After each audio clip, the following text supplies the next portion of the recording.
How to share where you're traveling to on Facebook. In this tutorial, I'm going to show you guys how to easily update your Facebook's traveling status.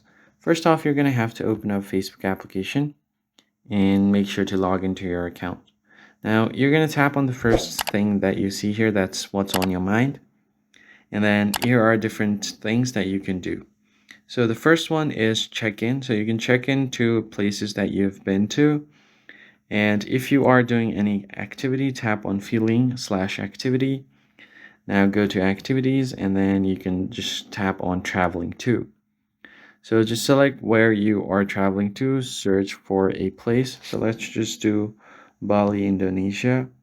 You can just search for it, tap on it, and then click on post. If you want to tag people, you can do that as well. So if you're traveling with someone, you can tag them in your status and it's going to show on your timeline like this.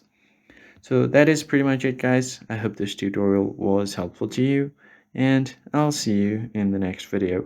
Thanks for watching.